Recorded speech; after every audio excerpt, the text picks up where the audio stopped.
Langkah kedua yang kita ambil daripada kumpulan hadis tentang permasalahan ini, mengetahui hak dan kewajiban masing-masing.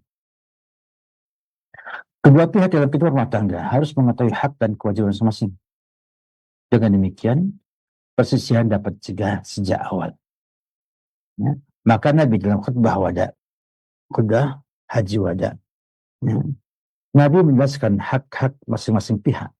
Beliau bersabda, "Ala inna lakum min nisaikum haqqa, wal nisaikum alaikum haqqa, ala wa hukukum alaihin, alla yuti'na furushakum min man takrahuna, wa la ya'dhanna fi buyutikunna liman takrahuna, ala wa haquhunna alaikum an tuhsinu ilaihinna fi kisbatihinna wa ta'amihinna."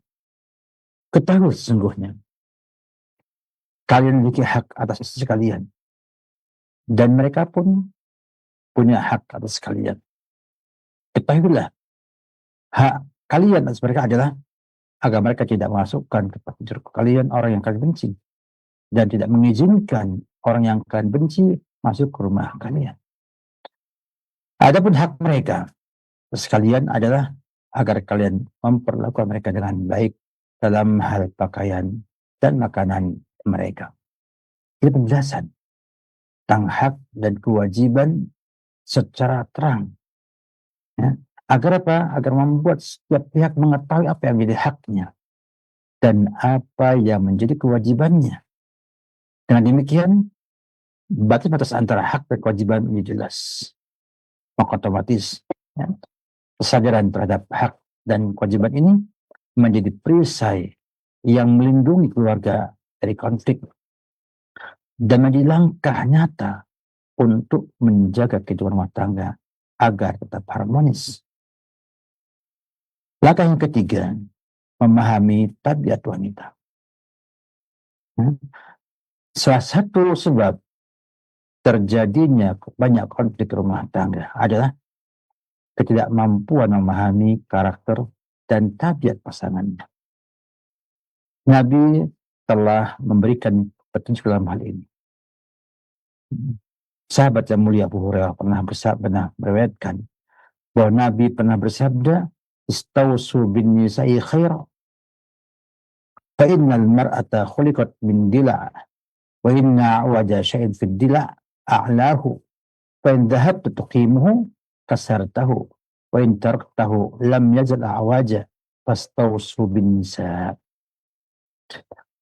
Berbuat baiklah kepada para perempuan.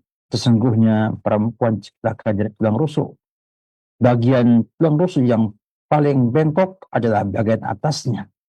Jika engkau berusaha meluruskannya, engkau akan mematahkannya.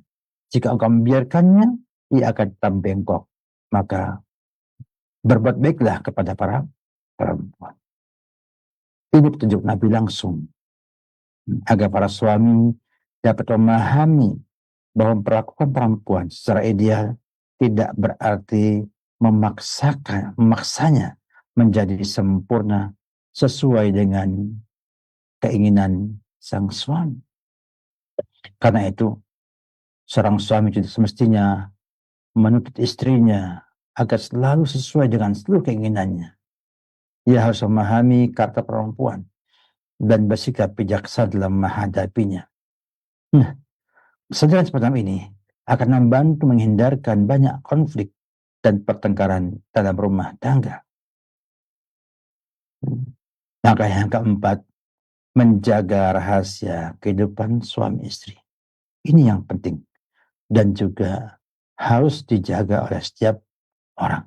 Menjaga privasi kehidupan masing-masing. Rahasia rumah tangga merupakan salah satu perkara yang harus dijaga dengan sangat hati-hati. Di antaranya, sampaikan Nabi kita Muhammad SAW larangan menyebarkan hubungan suami istri kepada orang lain. Dia bersabda, "Inna min asyarin nasi indallahi manzilatan yaumil qiyamah ar-rajulu yufdi ila imra'atihi wa tufdi ilaihi thumma yansuru sirraha." Di antara keburukan orang yang paling buruknya kedudukannya di sisi Allah Subhanahu wa taala hari kiamat adalah seorang laki-laki yang berhubungan dengan istrinya, dan istrinya berhubungan dengannya, kemudian ia menyebar rahasia istrinya tersebut. Larangan. Bahkan Nabi katakan, inna min asyarin nas, di antara orang yang paling buruk ya, kedudukannya di hari kiamat adalah orang yang menyebarkan rahasia ya, rumah tangganya yang khusus seperti ini. Sehingga menyebarkan rahasia keluarga merupakan tindakan yang sangat berbahaya. Banyak konflik terjadi karena satu pihak membongkar rahasia pasangannya kepada orang lain. Oleh karena itu, menjaga rumah tangga merupakan salah satu bentuk perlindungan terhadap keluarga dan merupakan bagian dari Nabi Sallallahu Alaihi Wasallam dalam mencegah konflik. Ini adalah 4 hal ya, yang bisa kita ambil dari sejumlah hadis Nabi Sallallahu Alaihi Wasallam, dan mungkin bisa kita ambil lagi yang kelima apabila kita semakin banyak menggali kandungan hadis Nabi Sallallahu Alaihi Wasallam. 4 hal ini saya memandang sudah cukup untuk menjadi sarana ataupun jalan ya, kita untuk mengadakan tindakan preventif agar tidak muncul pertengkaran dalam sebuah rumah tangga. Namun walaupun demikian, tetap saja bisa terjadi pertengkaran ataupun konflik di rumah tangga. Lihatlah rumah tangga Nabi kita Muhammad SAW dengan segala ya, hal yang telah Nabi lakukan dalam tindakan preventif, dari mulai memilih pasangannya, menjalankan hak dan kewajibannya, ya, kemudian menjaga rahasia keluarganya, juga memahami tabiat para istrinya sehingga ia ketika mendapatkan istrinya cemburu, dia tahu khorat ummukum. Namun tetap saja ada kemungkinan konflik dalam rumah tangga itu. Oleh karena itu perlu kita bicara tentang hal ini secara ringkas yang insya Allah kita kembangkan pada pertemuan-pertemuan berikutnya. Bagaimana tindakan kuratif dalam menangani problematika keluarga. Karena memang sangat sulit dapatkan rumah tangga tanpa konflik. Tanpa konflik. Sebagaimana tidak sempurna manusia, ya, maka kemungkinan konflik itu semakin besar terjadinya. Nabi dengan kesempurnaannya adalah contoh ya, yang Allah berikan kepada kita semua dalam menghadapi problem rumah tangga tersebut. Seandainya Nabi ya, tidak diberikan ala ujian dengan problematika rumah tangganya, maka kita nggak akan bisa mampu memahami cara terbaik dalam menyelesaikan urusan konflik rumah tangga kita. Bolehlah contoh teladan yang baik.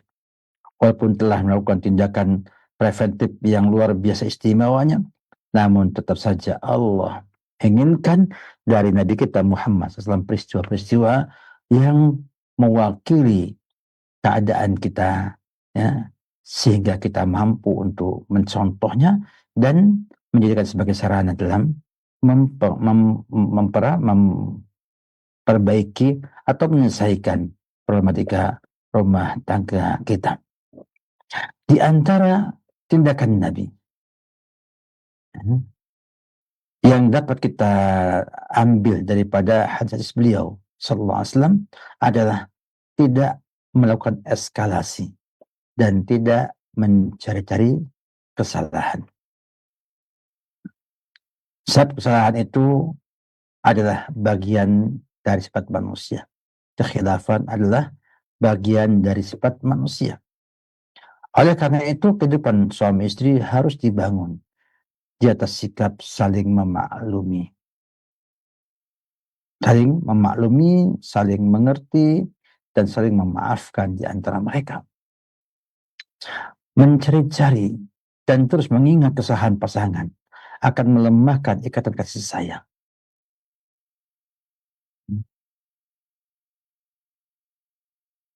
Bagaimana?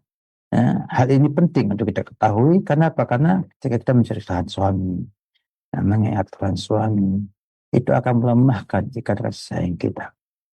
Mereka juga laki-laki. Bila ia mengingat terus apa yang istrinya kerjakan kepada dia, sikapnya dari mulai yang menyenangkan, tidak menyenangkan, ingat semuanya, ya, maka lebih banyak yang tidak menyenangkan, ya, yang dia rasakan. Maka sikap kita tidak membuat eskalasi dan tidak mencari kesalahan adalah sikap yang sangat baik. Nabi pun membuat hal ini dengan sangat jelas. Allah menggambarkan sikap Nabi ketika mengetahui sebagian persoalan yang ada di rumah tangganya. Dalam firman-Nya, "Arafa ba'dahu wa a'rada an ba'din." Ia telah memberitahukan sebagian dari hal itu dan mengabaikan sebagian yang lainnya. Artinya ayat ini memberikan pelajaran yang sangat luar biasa tentang sikap tidak membesarkan kesalahan, ya, atau taghaful. Ya, kita tidak membesarkan. Anggap aja hal itu sepele, kita hilangkan dari ingatan kita. Nabi mengetahui sebagian perkara yang terjadi dan menegur pihak yang bersangkutan, tetapi beliau tidak membuka semua persoalan dan tidak menjadikan setiap kesalahan sebagai bahan untuk terus-menerus menjadi sebab teguran beliau. Sikap ini adalah bentuk taghaful atau taghadi dalam bahasa Arab, sengaja mengabaikan sebagai keluhan dan tidak terus-menerus mempermasalahkannya. Bahkan Ahmad bin Hanbal mengatakan bahwa 1/10 akhlak itu adalah at-taghaful.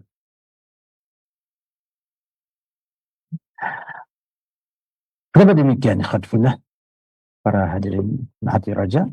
Sebab terlalu banyak mencela dan menegur dapat menimbulkan luka di hati dan bisa meninggalkan bekas yang buruk di hati pasangannya. Nah, dengan sikap saling maklum ini, kehidupan rumah tangga dapat berjalan dengan baik dan ikatan saling kasih sayang dapat terjaga. Ibnu Hazm pernah menyampaikan, kata beliau, berbuat baik kepada perempuan merupakan kewajiban dan tidak boleh mencari-cari kesalahan mereka. Demikian juga para istri hendaknya memahami prinsip ini. Seorang istri tidak semestinya memasuki setiap persoalan secara terlalu mendetail, khususnya ketika ada kekhilafan kecil yang sebenarnya dapat dimanfaatkan. Sebab terus-menerus mengungkit kesalahan dapat menimbulkan kejengkelan di hati suami. Sebaliknya, dengan berbanyak sikap memaklumi dan mengabaikan kekhilafan yang kecil, akan tumbuh penghargaan dan rasa hormat yang menaungi rumah tangga kita. Contoh Nabi cukup jelas. Ketika Nabi kita Muhammad SAW sedang berkumpul dengan para sahabatnya, datanglah, ya, salah seorang pembantu salah seorang istri Nabi membawakan nampan berisi makanan.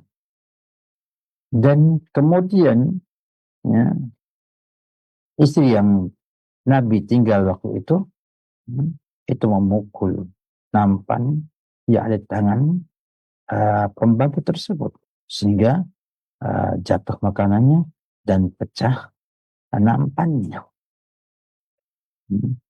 Dan Nabi dengan sabarnya memaklumi hal tersebut dan tidak memperbesar permasalahan tersebut.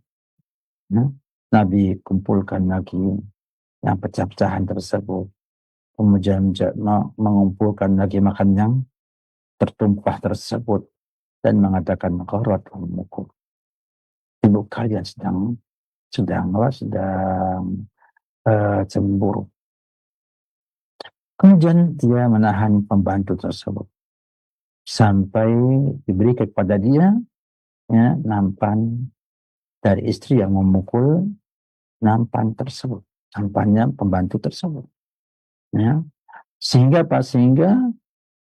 diserahkan nampan yang masih bagus, ya, dan menahan yang sudah pecah tersebut di rumahnya. Artinya bahwa Nabi kita Muhammad SAW, ya, memaklumi dan tidak memperbesar, permasalahan yang ada.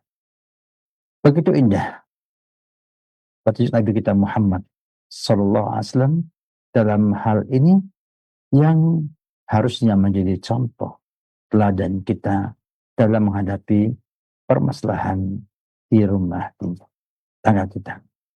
Beliau tidak membesarkan masalah dan tidak menjadikannya sebagai persoalan yang besar. Kenapa? Karena beliau memahami bahwa kecemburuan adalah bagian dari tabiat manusia. Dan kemudian beliau selesaikan dengan cara yang bijaksana seperti itu. Kemudian yang kedua, ya, mengendalikan dan meredam masalah. Artinya, syaitan itu senantiasa mengintai kekeliruan atau kesalahan satu di antara pasangan suami istri dan berusaha untuk membesar-besarkannya. Dan dia juga berusaha membangkitkan kemarahan, ya, dan mengubah hati sehingga akhirnya rumah tangga itu mengalami kehancuran. Maka menjadi hal yang bijaksana bila kita itu meredam, ya, dan menempatkan dalam kerangka penyelesaian yang benar, bukan justru diperbesar. Petunjuk Nabi hadir dalam memberikan contoh bagaimana menghormati rumah tangga secara tepat. Tapi saya Aisyah adalah contoh nyata dalam hal ini. Demikian juga mereka sampaikan kisah Ifk juga adalah contoh yang baik tentang bagaimana Nabi SAW mengendalikan dan meredam masalah sampai Allah turunkan ayat membersihkan Aisyah dari tuduhan palsu tersebut. Yang ketiga adalah menenangkan hati dan menghibur pasangannya. Artinya menenangkan hati dan menghibur pasangannya. Kalau kita itu menenangkan hati dan menghibur orang yang kena musibah, sedang terluka hatinya, merupakan amalan yang dianjurkan dan bisa mendatangkan ridha Allah Subhanahu wa taala. Maka hal itu juga penting, ya, ketika ada pada pasangan kita. Tidak sulit bagi seorang suami untuk menenangkan hati istrinya dengan kata-kata yang baik, ya, yang lembut. Demikian juga seorang istri dapat menghibur suaminya dengan ungkapan yang baik dan penuh dengan kasih. Petunjuk yang ada, Nabi sampai kepada kita tentang kisah Sofia yang menangis karena perkataan Hafsah yang merendahkannya. Dia mengatakan ia adalah ibnatul Yahud, putri orang Yahudi. Nabi menenangkannya dengan mengatakan, sesungguhnya engkau adalah putri seorang Nabi. Pamanmu adalah seorang Nabi dan engkau berada di bawah naungan seorang Nabi. Allah apa yang menyembuhkan diri terhadapnya. Demikian juga Nabi menasihati Hafsah, ya, ittaqillah ya Hafsah. Ya. Kata Nabi kita Muhammad SAW, beliau melihat air matanya Mukminin Sofia dan tidak mengabaikannya. Beliau mendatanginya, menanyakan sebab tangisannya, dan memberikan kata yang mampu mengangkat kehormatan dan menyenangkan hatinya. Dan juga ia tidak membiarkan Hafsah berbuat demikian. Ya, sehingga juga setiap Hafsah dan ittaqillah ya Hafsah menunjukkan bahwasanya, ya, seorang suami itu harus mampu untuk memberikan sesuatu yang bisa menenangkan hati pasangannya dan bisa menghibur pasangan ketika ada konflik di dalam rumah tangganya. Dan yang keempat adalah menjaga agar konflik tetap berada dalam batas-batas rumah tangga kita. Artinya, sebisa mungkin mempertahankan konflik keluarga tetap berada di dalam rumah dan menyelesaikannya secara internal.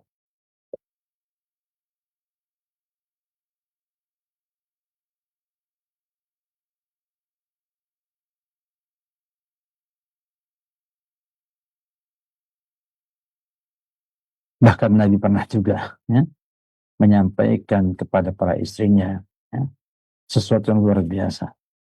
Ketika muncul keinginan dari mereka untuk menikmati kehidupan dunia ini dengan menyatakan hal tersebut, dan Allah turunkan firman-Nya, ya ayyuhan nabiyyu qul li azwajika in kuntunna turidna al-hayata ad-dunya wa zinataha fata'alain ummatikunna wa usarihkunna sarahan jamila. Al-Ahzab ayat 28.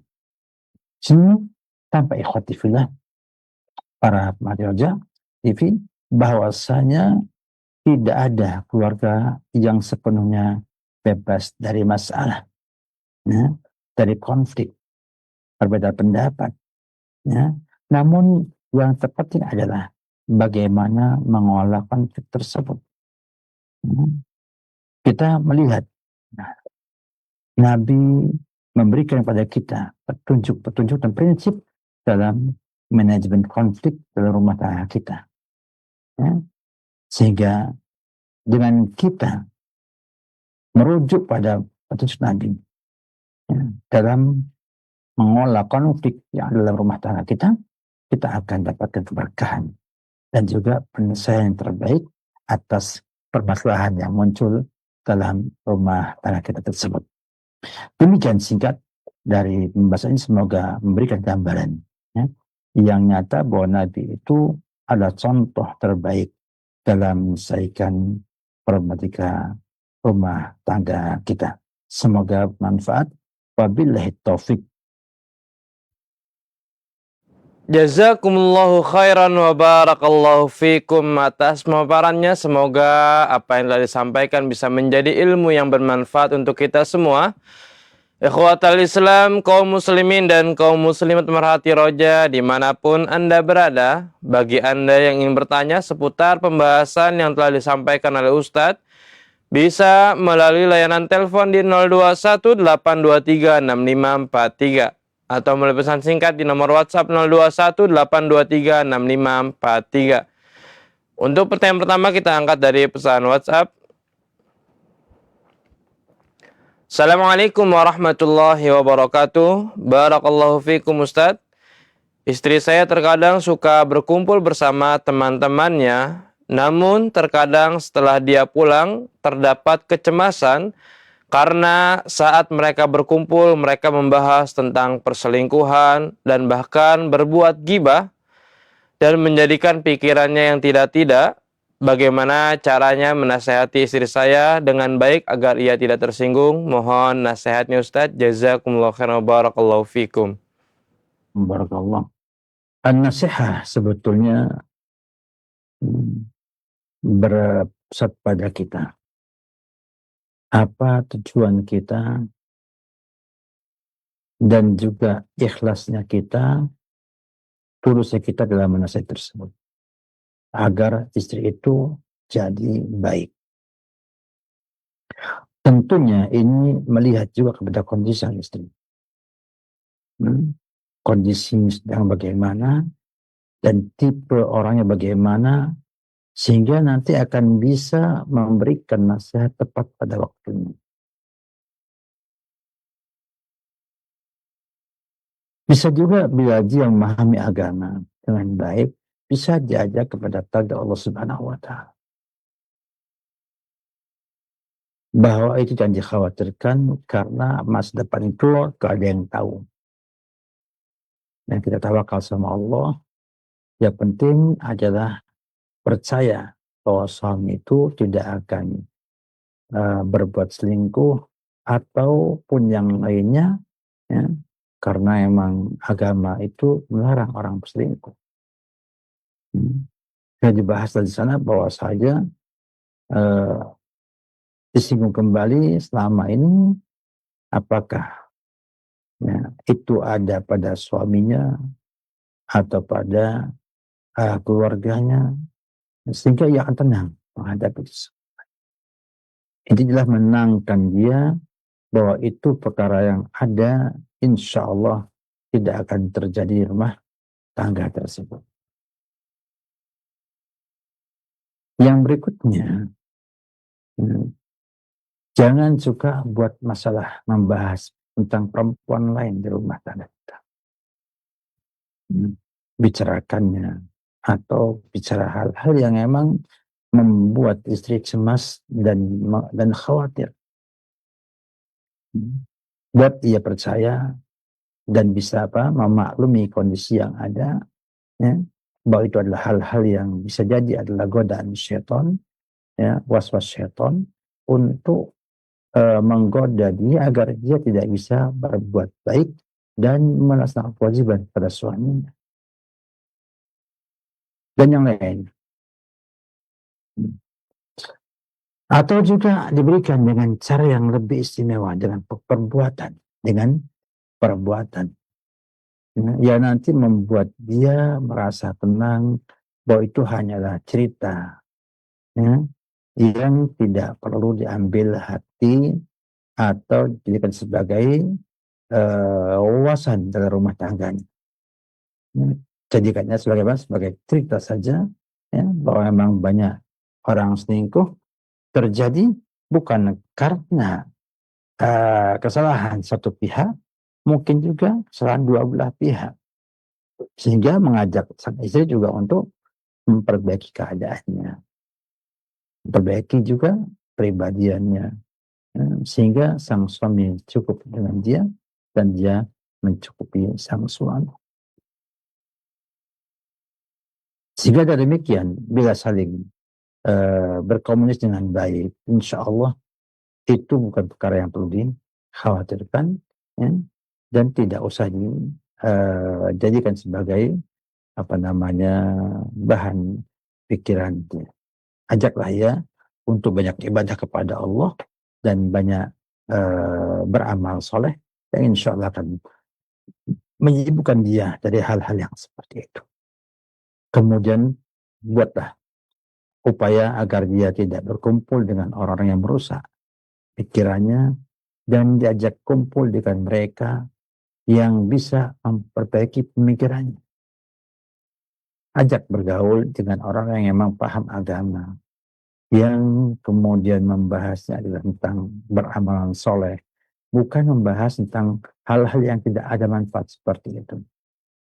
Sampaikan min husni islami mar'i tarkuhu malah, ya, dan banyak cara lainnya, ya, tergantung kepada kondisi sang istri dan juga sampai di mana dia meyakini hal-hal tersebut yang kadang butuh waktu dan timing yang tepat untuk menyampaikan.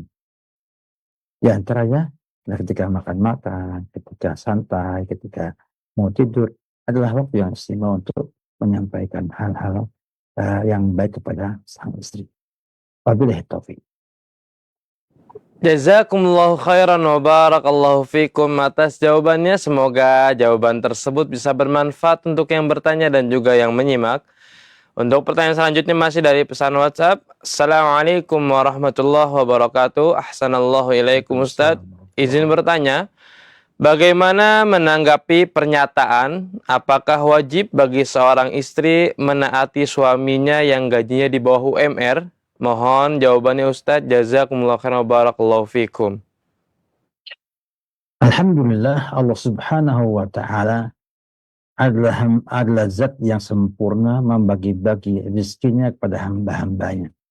Yabsutu rizqa liman yasha. Beliau itu, Allah subhanahu wa ta'ala itu memberikan rezeki yang luas pada yang dikehendakinya, wa yaqdir, dan juga menyempitkan pada yang ia sukai juga. Perkara kaya dan miskin adalah perkara kauniyah. Artinya Allah telah menentukan rezeki kita di Lauhil Mahfuz, dan juga disampaikan ketika kita masih berusia 120 hari lebih dalam kandungan ibu kita.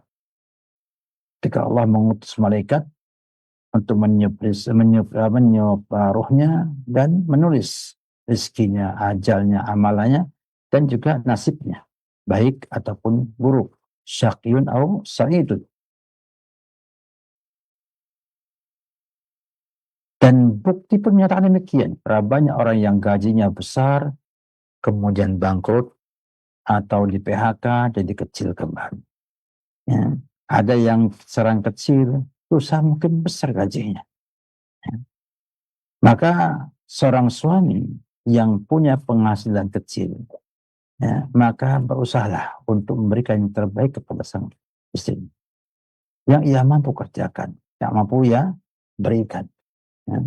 Jangan sudah gaji kecil, ya, dipakai untuk merokok misalnya, dihabiskan untuk merokok, sehingga akhirnya mengurangi, ya, nafkah istri yang sudah kurang. Nah, yang kedua juga sang suami harus membuktikan bahwa memang itulah rezeki Allah yang ada sekarang. Nah, ketika agak longgar rezekinya, dia bisa berikan yang lebih dari itu.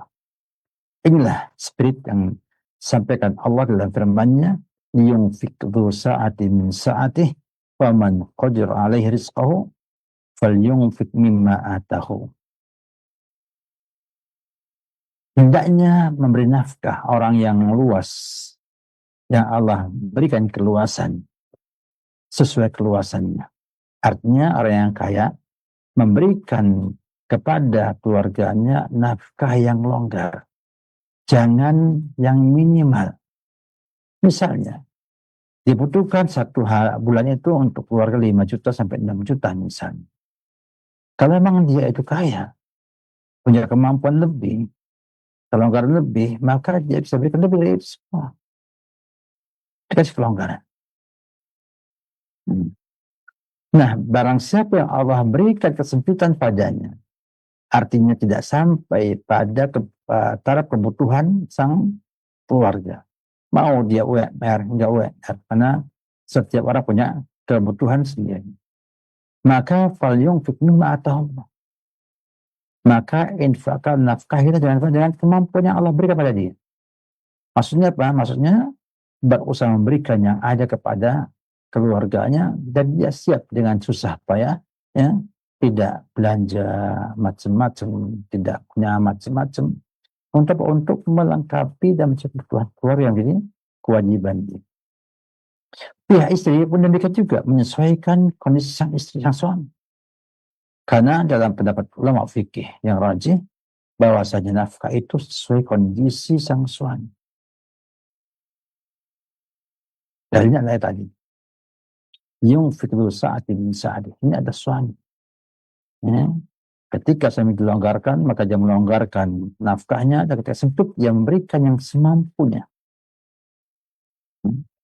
Maka sang istri demikian juga berusaha untuk memaklumi, ya, dan meyakini bahwasanya rezeki itu Allah Subhanahu memberikannya.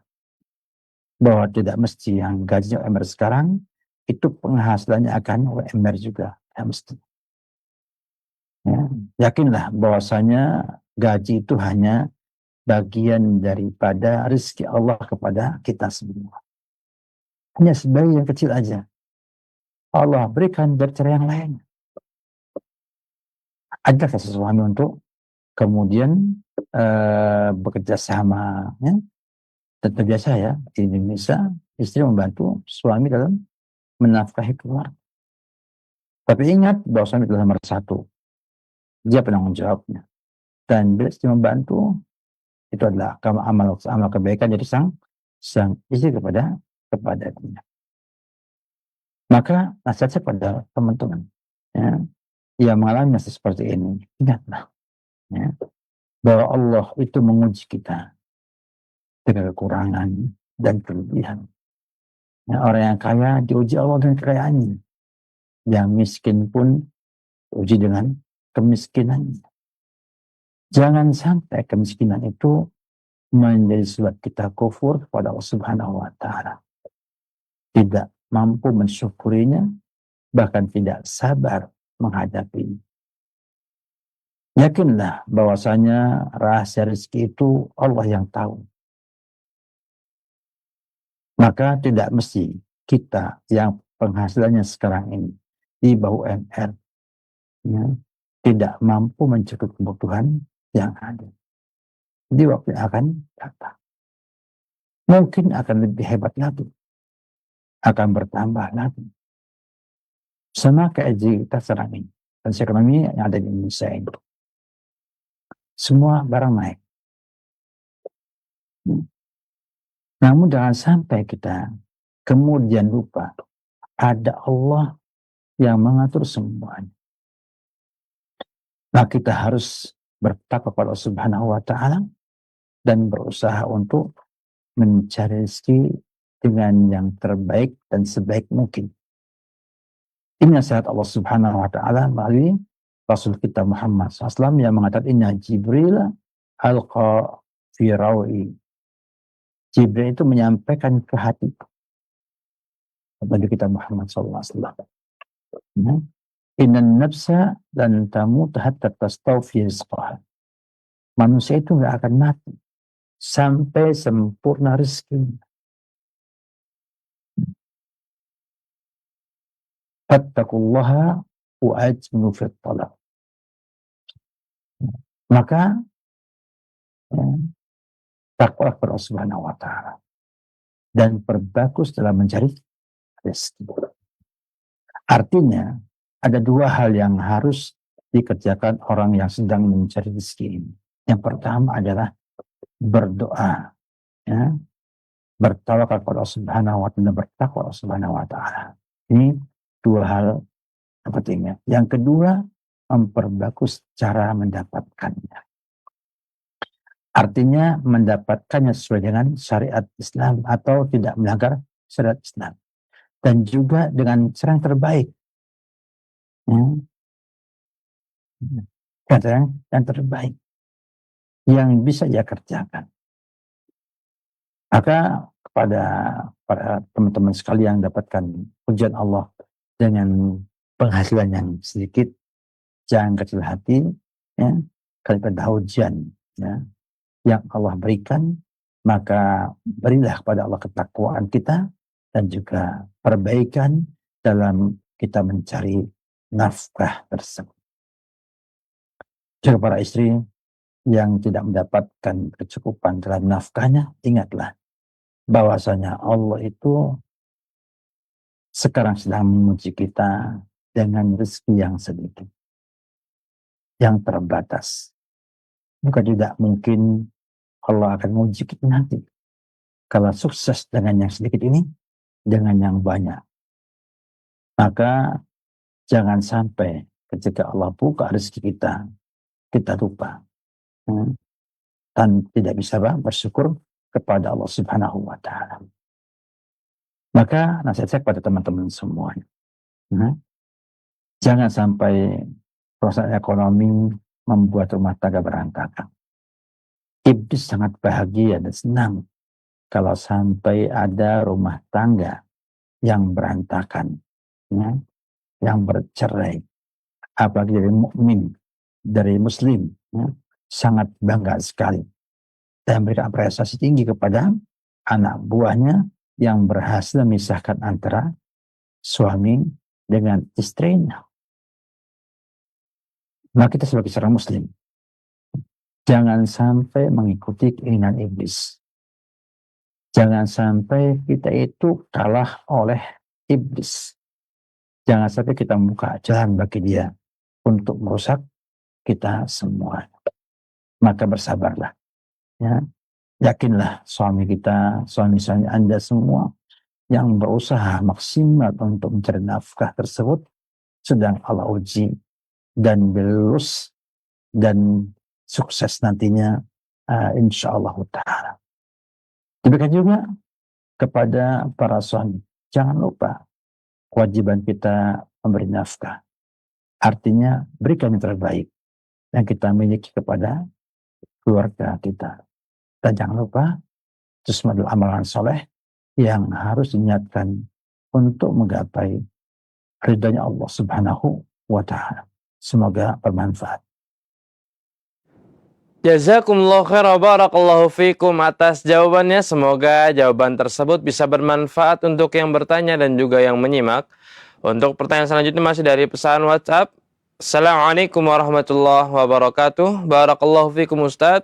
Bagaimana cara mendidik istri yang belum hijrah ke manhaj salaf? Mohon jawabannya. Jazakumullah khair wa barakallahu fikum. Masalah tarbiyah pendidikan ini tentunya berawal dari ta'lim dulu. Kalau kita melihat kepada ayat-ayat Al-Quran berkenaan dengan tugas Nabi menyelamatkan manusia dari kesesatan yang nyata, bahwa ada 3 hal yang di sana Allah sampaikan. Baik dalam surat Jumat, ya, surat Al-Jum'ah, atau juga surat Al-Baqarah, ya, itu ada 3 hal. Yang pertama, yatlu alaihim ayatihi, membacakan ayat-ayat. Artinya, seorang itu harus mampu menyampaikan informasi kepada istrinya, anaknya, atau orang lain, ya, tentang pentingnya memahami Islam dengan benar dan bahayanya penyimpangan dalam agama. Sampaikan juga bagaimana Allah mengatur alam semesta adalah untuk supaya kita semua mampu memahami pelajarannya dan bisa menjadikan sebagai pendorong untuk mengenal Allah Subhanahu wa Ta'ala. Kemudian juga yang kedua, ya, yuzakihim, mentarbiyah mereka. Kemudian wa yu'allimul kitab wal hikmata, mengajarkan mereka kitab dan sunnah. Maka bila ada yang mengajak orang lain, maka harus kepada 3 hal ini. Kenapa? Karena ini yang bisa membuat orang tuh selamat dari kesesatan yang nyata. Maka ketika dia seorang muslim, maka ajak ia untuk mengenal ayat-ayat Al-Quran. Agar ia bisa tunduk patuh dengan ayat-ayat Al-Quran. Dan mengajak ia untuk mengamalkannya dan mengajarkan bagaimana memahamkan mereka bahwasanya, ya, hanya dengan Quran dan Sunnah orang itu akan selamat dunia dan akhirat.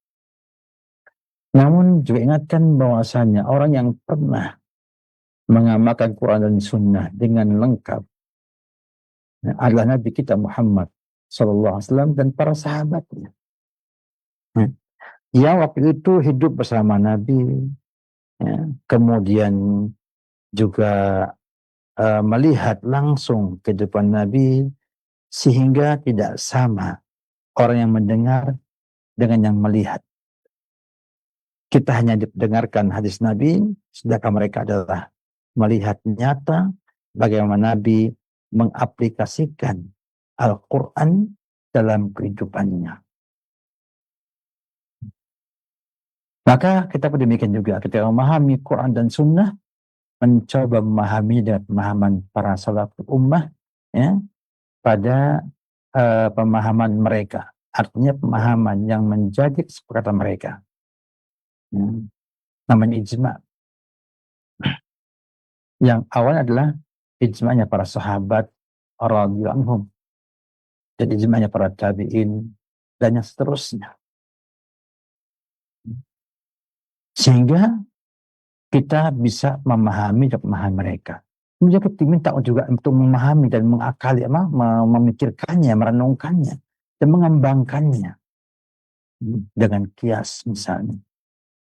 Bentuk pengembangan, ya, agar supaya teori itu bisa teraplikasikan dalam kehidupan nyata. Membuat pemahaman yang ada zaman dahulu, ya, 14 abad terdahulu, ya, dikembangkan untuk memahami kondisi di abad sekarang. Maka butuh adanya istihad untuk mengkiaskannya, menganalogikannya, dan mengembangkannya, ya, sehingga tidak sampai keluar daripada usul ataupun kaidah-kaidah yang menjadi kesepakatan mereka dalam beragama ini. Oleh karena itulah, ya, kita diminta untuk mengikuti khulafa ar-rasyidin. Ya. Alaikum bisunnati wa sunnatul khulafa ar-rasyidin al-mahdiyyin min ba'di addu 'alaiha bin nawajid, kata Nabi. Karena memang mereka para sahabat, ya, itu sudah memahami dan Allah sudah ridha pada mereka. Ya. Allah sudah radhiyallahu anhum wa radu anhu dengan nas Al-Quran, dan juga sudah dicap oleh Allah Subhanahu wa sebagai ahlu surga, al-jannah, penduduk surga. Ya. Dan kita diminta untuk ibtadi, ya, mencontoh mereka. Fabihudahum muqtadih. Ya. Kita diminta untuk mengambil petunjuk dari petunjuk mereka dalam memahami Quran dan Sunnah Nabi kita Muhammad SAW. Beliau memahami ini semuanya, maka ia akan mampu untuk menerapkan manhaj salaf dalam kehidupannya, bukan hanya sekedar pengakuan dan dakwah. Oleh karena itu, sebagai seorang muslim tentunya kita ingin mencari yang terbaik.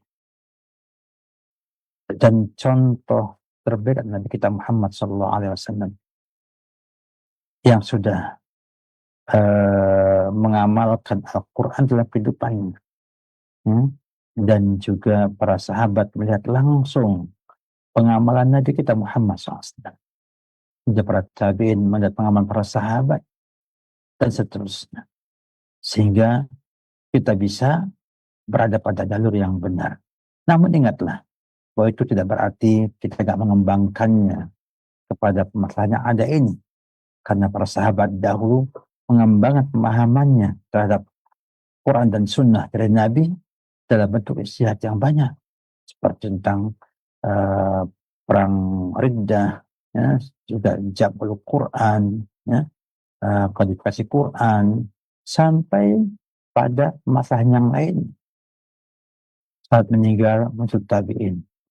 Dengan banyaknya di sana negara-negara ajam yang ikut masuk Islam, sampai ke Rusia, sampai ke Cina, sampai ke India, tentunya semakin banyak permasalahan yang ada dan banyak masalah yang belum ada zaman Nabi kita Muhammad SAW, sehingga butuh ada pengembangan, ya, pengembangan yang akan membuat mereka memahami kondisi yang ada dengan benar.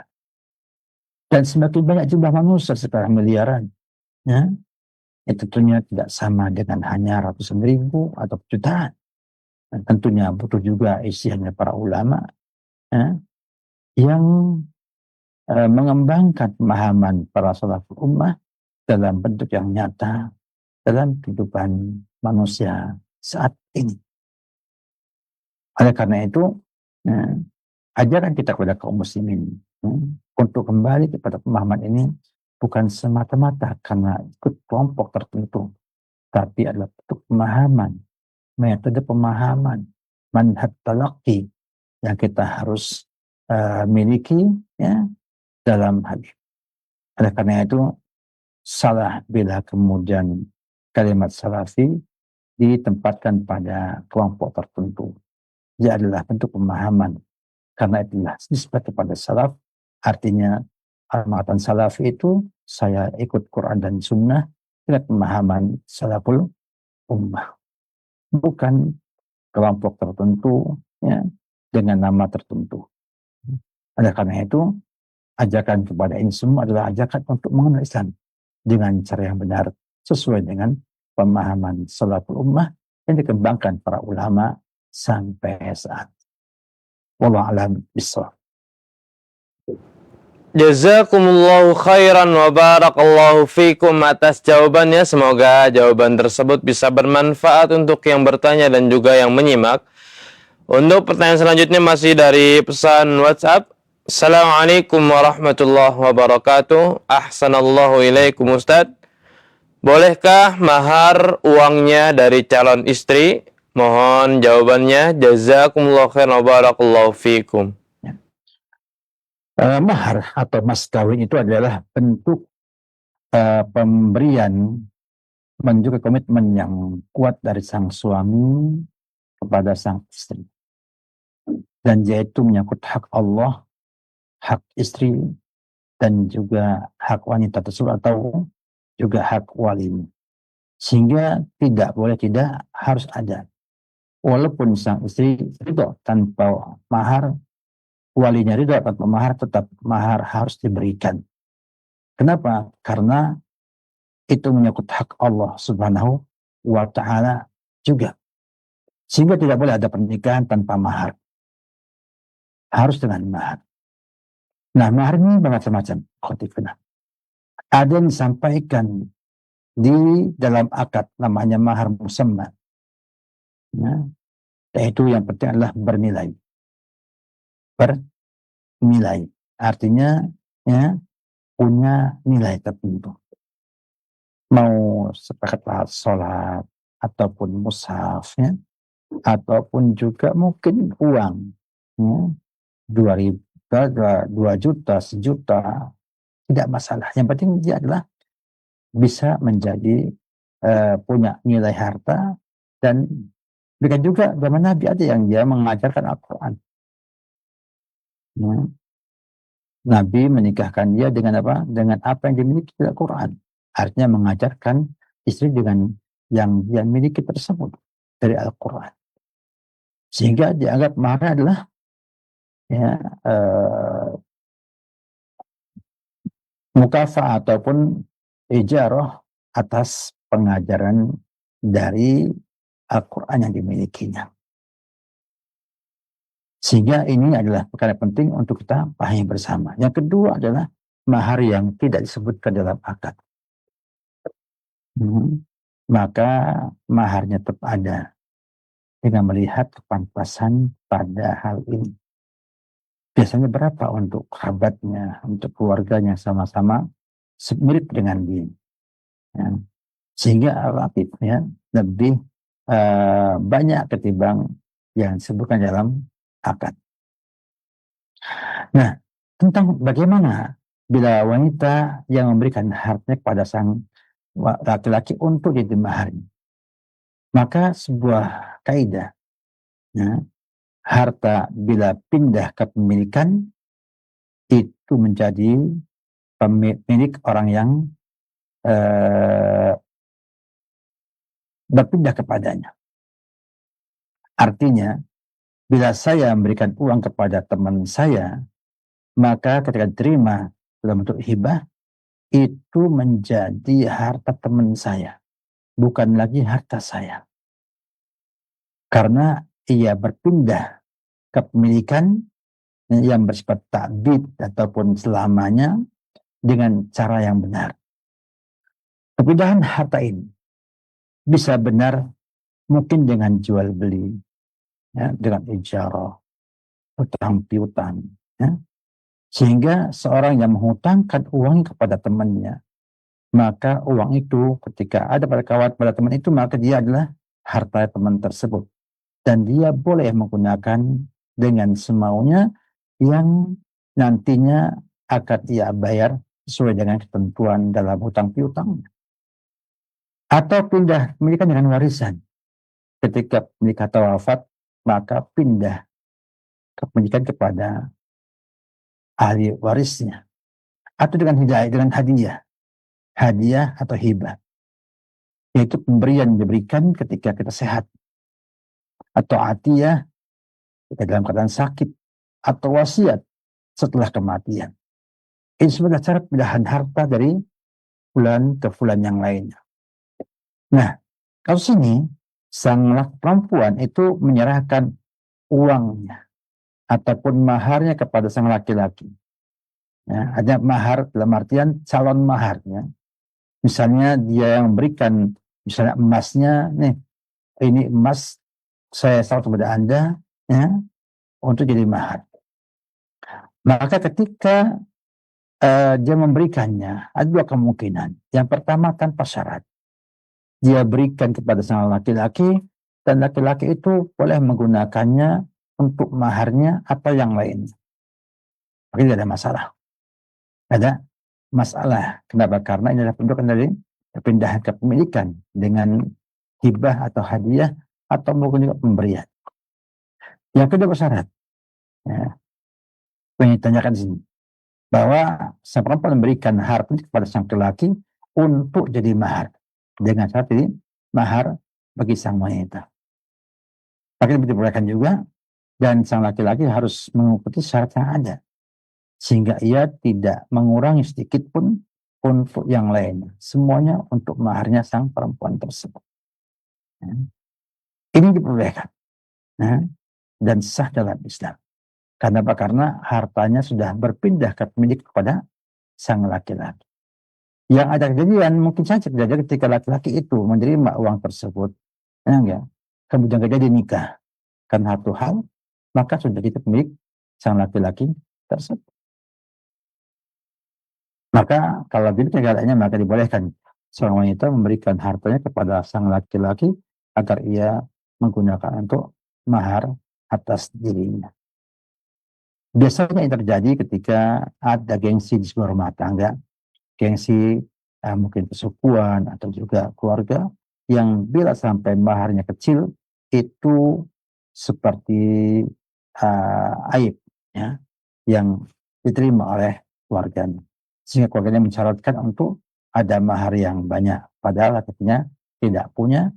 Akhirnya sang perempuan memaklumi itu semuanya dan membuat solusi dengan cara memberikan hartanya kepada sang laki-laki untuk dijadikan mahar pada pernikahannya. Dan juga jelaslah bahwa diperbolehkan seorang itu demikian karena ada perpindahan kepemilikan dari milik perempuan jadi milik laki-laki tersebut.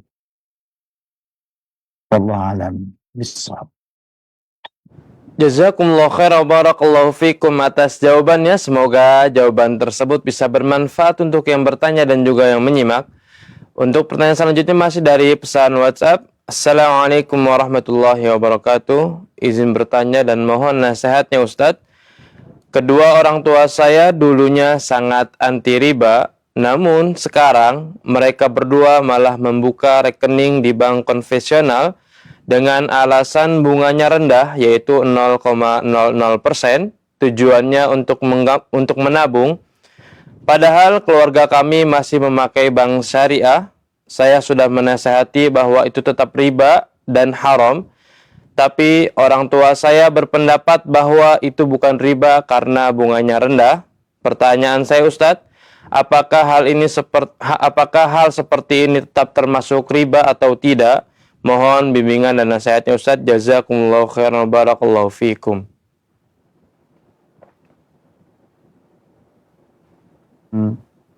Nama ataupun apa namanya lafaz kata para ulama fikih ada ibrah bi haqiqati wal ma'ani, ya, walaysa fi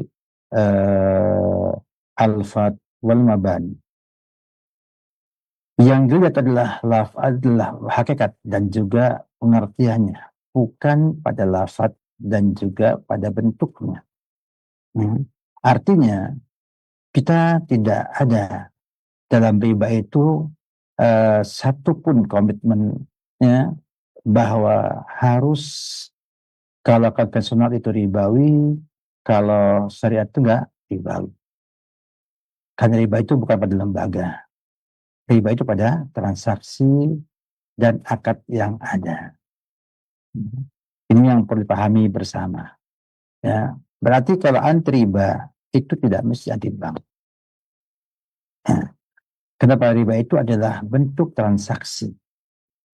Ada riba dalam hutang piutang, ada riba dalam transaksi hutang piutang, dan ada riba dalam jual beli, berarti pada transaksi jual beli. Sehingga dapat dipahami bersama, ini sebagai pemahaman yang pertama. Yang kedua, kalau sampai ada di sana ya enggak, bunga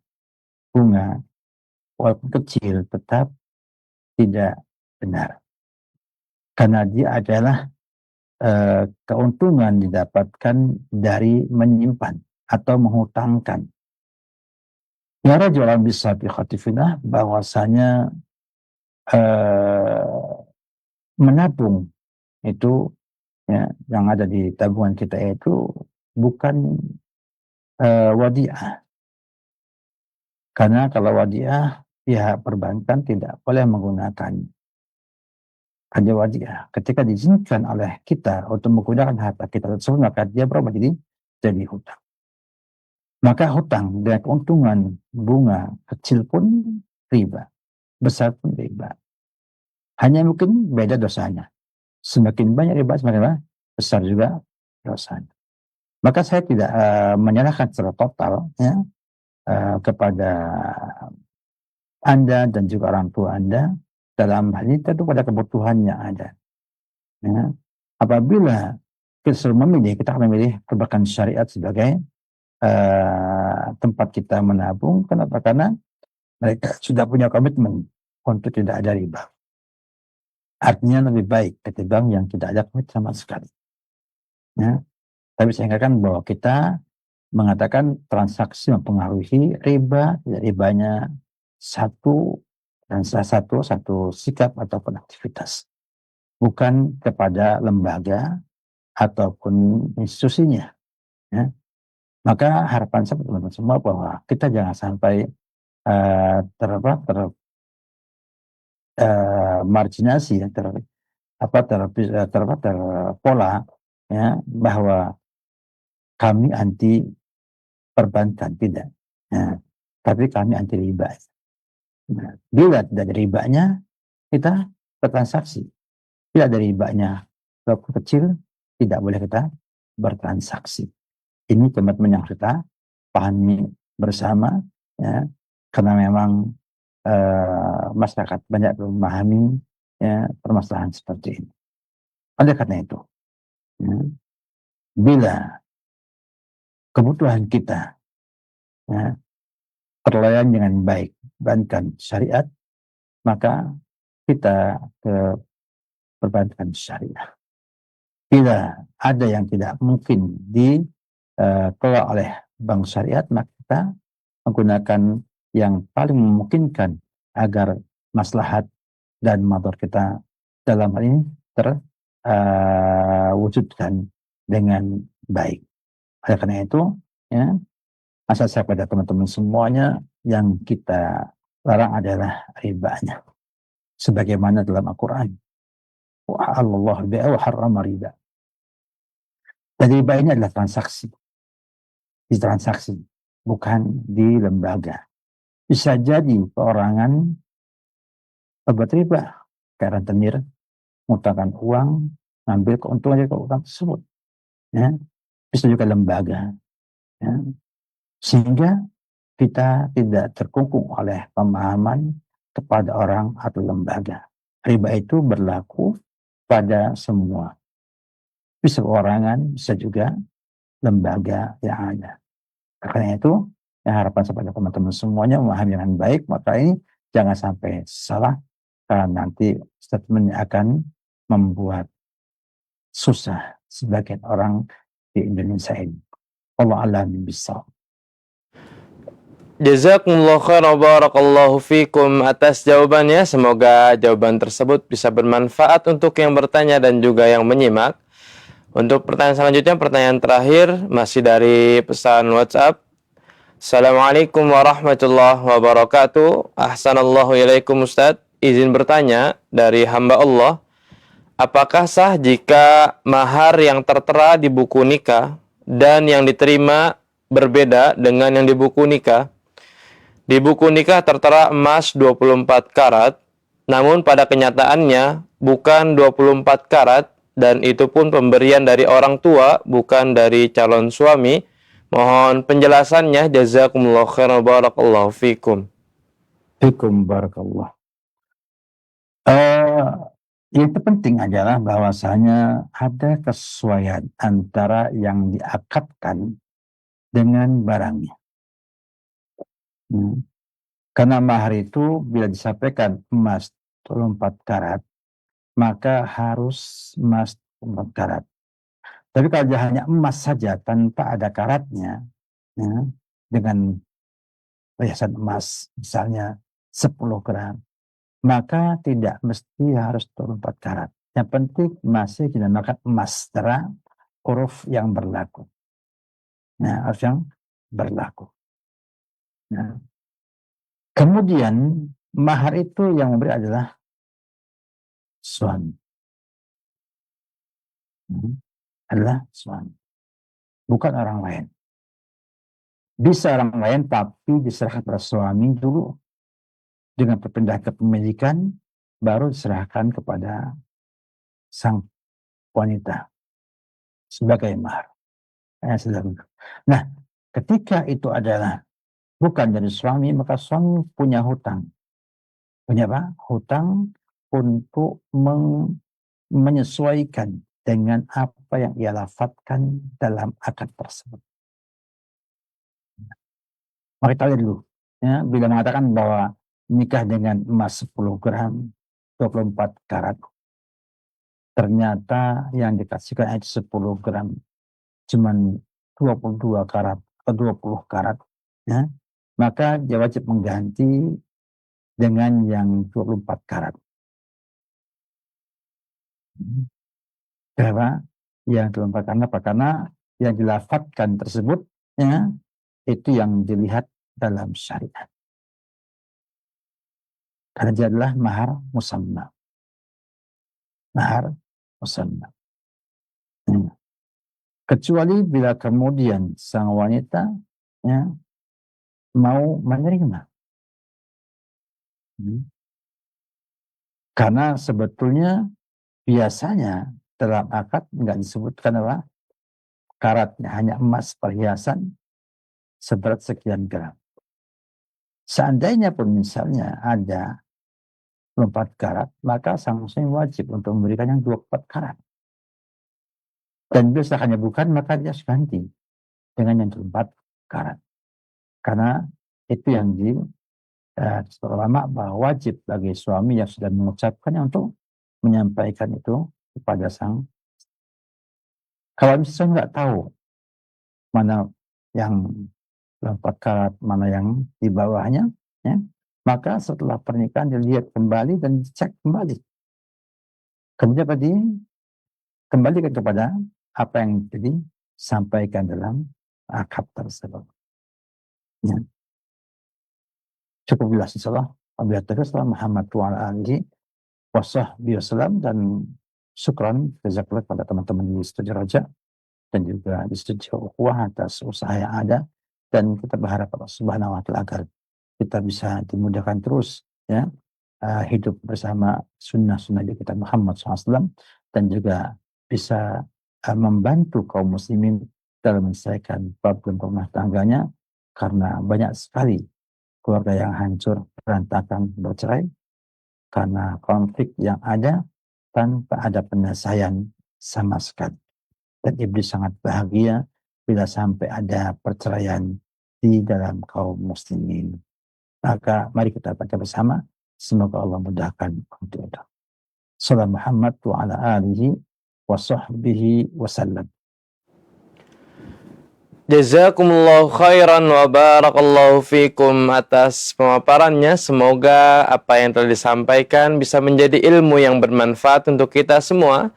Dan kami ucapkan jazakumullahu khairan wa barakallahu fikum kepada pemerhati Roja dimanapun Anda berada yang telah mengikuti program kami pada Sabtu pagi hari ini. Semoga setiap aktivitas kita diberikan kemudahan dan keberkahan oleh Allah Subhanahu wa taala. Kami yang bertugas mohon pamit undur diri. Subhanaka Allahumma wa bihamdika asyhadu an la ilaha illa anta astaghfiruka wa atubu ilaik. Assalamualaikum warahmatullahi wabarakatuh.